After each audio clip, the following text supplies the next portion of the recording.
আজকে ছিল আমার প্রেগনেন্সির সেকেন্ড ভ্যাকসিন, যেটা নিতে যাওয়ার জন্য আমি খুব ভয়ে ছিলাম, কিন্তু বর ভুলিয়ে ভালিয়ে নিয়ে গেল। আর তাকে আমি শর্ত দিয়েছিলাম, আমি সুই ফোটাতে রাজি আছি, কিন্তু আজকে আমাকে খাওয়াতে হবে রেস্টুরেন্টে। যেহেতু পুজো থেকে ও খালি ফাঁকি দিচ্ছিল, কিন্তু এই শর্তটা তো ওকে মানতেই হবে। তো ভ্যাকসিন ট্যাকসিন দিয়ে আমরা বাড়িতে এসছি। দুপুরে লাঞ্চ করতে যাব, সেই সময় বাড়ির সামনে থেকে যাচ্ছিল আচার কাকু। তো আচার খেতে আমি তো প্রচন্ডই ভালোবাসি, আর বাড়ির সামনে থেকে আচারওয়ালা যাচ্ছে, আচার কিনবো না?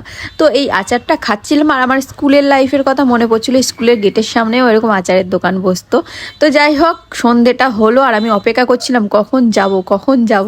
তো ডাক্তার দেখিয়ে চলে আসলাম রেস্টুরেন্টে। দেখতেই পাচ্ছ, ফ্রাইড রাইস, চিলি চিকেন নিয়ে বসে গেছি। এটা আমার সব থেকে ফেভারিট একটা খাবার। এটা শুধু আমার একার নয়, আমাদের দুজনেরই খুব পছন্দের একটা খাবার। আসলে কি বলতো, প্রেগনেন্সিতে তো কিছু কিছু খাবার খেতে খুব ইচ্ছা হয়, আর মায়ের যদি সেই ইচ্ছাটা পূরণ না হয়, তাহলে নাকি বাচ্চার মুখ থেকে লাল পড়ে। এই কথাটা কতটা সত্যি সেটা কিন্তু তোমরা কমেন্ট করে জানাবে।